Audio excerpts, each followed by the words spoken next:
Bismillahirrahmanirrahim. Assalamu alaikum. I hope you all are fine. Students, today we are going to learn about the Planck's quantum theory. Beta, Max Planck was a scientist who proposed the quantum theory in 1900. But he explained the emission and absorption of radiation. बेटा इसने क्या किया था? Max Planck's एक scientist था जिसने 1900 के अंदर अपनी जो वो प्लांक्स क्वांटम थ्योरी पेश की थी। इस थ्योरी को उसने जो है वो रेडिएशन की एमिशन और एब्जॉर्प्शन की बेस पे इसने जब अपनी थ्योरी को प्रेजेंट किया था।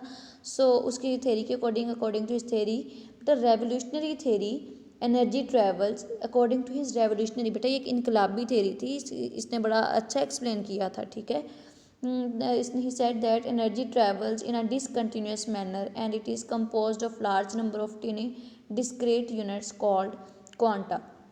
क्वांटा जी किसे कहते हैं? जी एनर्जी के छोटे छोटे पैकेट्स होते हैं जिनको हम क्वांटा कहते हैं। क्वांटम से निकला है क्वांटा।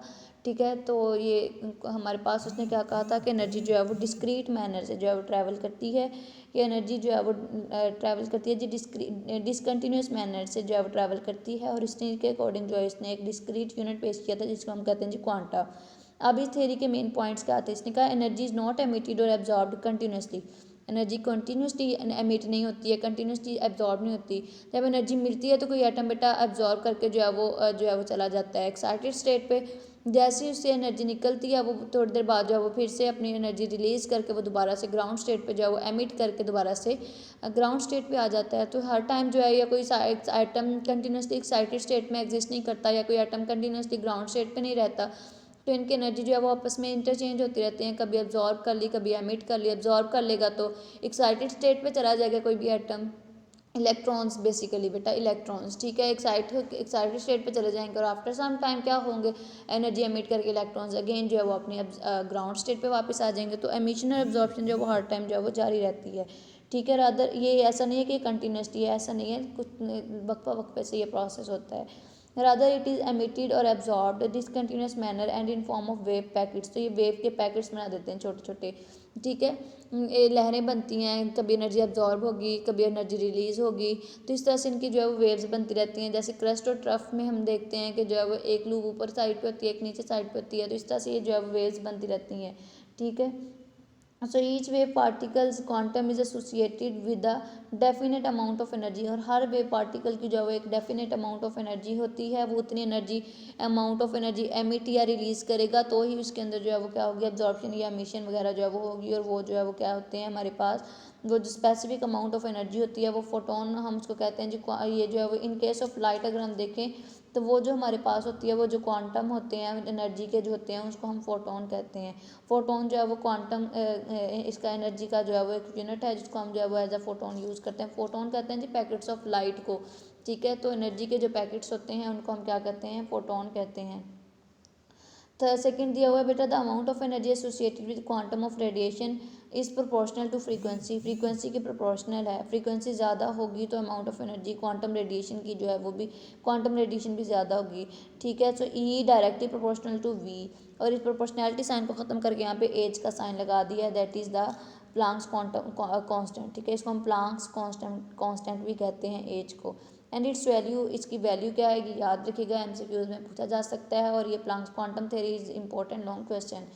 तो बेटा शॉर्ट में आपसे पूछा जा सकता है कि right what is the value of Planck's quantum constant, या हम ये कह सकते हैं कि एच की वैल्यू लिखें तो 6.626 इंटू 10⁻34 जूल सेकेंड है। It is in fact there the ratio of energy and the frequency of a photon. ठीक है, ये रेशियो क्या है? एनर्जी की, फ्रीक्वेंसी ऑफ फोटोन की और एनर्जी की रेशियो है। ठीक है, अ बॉडी कैन एमिट और absorb energy only in terms of quantas. Quantas की सूरत में एनर्जी जो एमिट या एब्जॉर्ब हो सकती है। The frequency v is related to the wavelength of the photon as C v is equal to C over lambda. C जो बेटा is the speed of light, हम इसको भी कह सकते हैं। ठीक है, और लैम्डा जब हमारे पास वेवलेंथ होती है तो ये greater the wavelength smaller the frequency of photon. अगर वेवलेंथ ज़्यादा होगी तो फ्रीक्वेंसी कम होगी, वेवलेंथ कम होगी तो फ्रीक्वेंसी ज़्यादा होगी। तो hence we can say a is equal to H C over lambda. बेटा हमारे पास है E is equal to H V, तो वी की वैल्यू हमारे पास है सी बाई लैम्डा। तो हम क्या करेंगे? E into is equal to H और वी की वैल्यू लगा देंगे सी बाई लैम्डा। ठीक है, वेवलेंथ इज द डिस्टेंस। अब वेवलेंथ क्या है बेटा? दो एडजेसेंट क्रस्ट और ट्रफ के दरमियान जो शॉर्टेस्ट डिस्टेंस होता है उसको हम वेवलेंथ कहते हैं।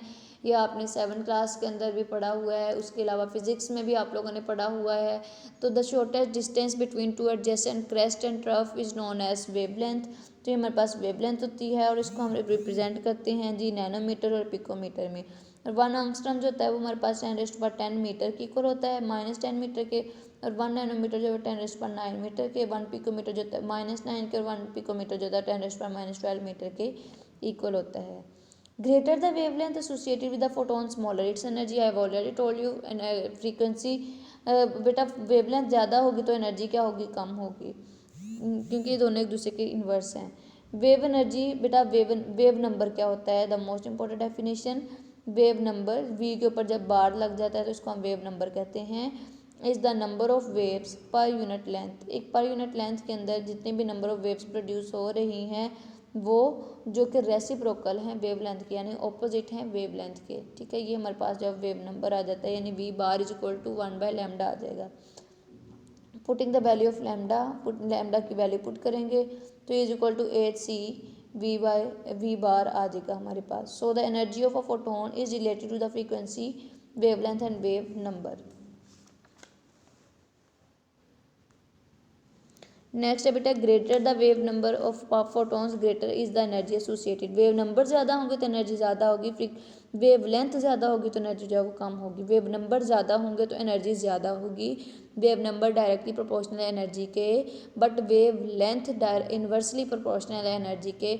वेव लेंथ ज़्यादा होगी तो एनर्जी कम होगी, बट वेव नंबर ज़्यादा होंगे तो एनर्जी भी इंक्रीज़ करेगी। ये चीज़ याद रखिएगा। The relationship of energy frequency wave length wave number about the photon of light जो है वी हैव ऑलरेडी डिस्कस्ड। ठीक है, और बोहर ने अपने इसी के मॉडल को जो है मॉडल के अंदर यही चीज़ें पेश की थी और आगे बहुत ज़्यादा इसने जो है वो तरक्की हासिल की थी और इसको बहुत ज़्यादा माना जाता है इसके मॉडल को। नेक्स्ट बेटा बोहर मॉडल्स ऑफ एटम हम उसके अंदर देखते हैं। बोहर मेड एन एक्सटेंसिव बहुत ज़्यादा use of the quantum theory of Planck and propose that the electron in the hydrogen atom can only exist in certain permitted quantize energy levels. उसने क्या कहा कि हाइड्रोजन के अंदर जो इलेक्ट्रॉन्स हैं वो एक सर्टन क्वांटाइज एनर्जी लेवल्स के अंदर ही एग्जिस्ट करते हैं। और मेन पोस्टुलेट्स क्या हैं जी कि इलेक्ट्रॉन जो होते हैं वो रिवॉल्व करते हैं इन one of the circular orbits outside the nucleus. Nucleus के इर्द गिर्द जो सर्कुलर ऑर्बिट्स होते हैं अपने अपने रिस्पेक्टिव ऑर्बिट के अंदर ही इलेक्ट्रॉन्स जो है वो रिवॉल्व करते हैं और हर ऑर्बिट की एक फिक्स्ड एनर्जी है। तो जिस इलेक्ट्रॉन की एनर्जी जो है वो उस ऑर्बिट के साथ मैच करती होगी तो वो उस ऑर्बिट के अंदर चला जाएगा और वहाँ पे जाकर जो है वो फिक्स एनर्जी वाले लेवल ऑर्बिट के अंदर जो है वो क्या करेगा, रिवॉल्व करेगा।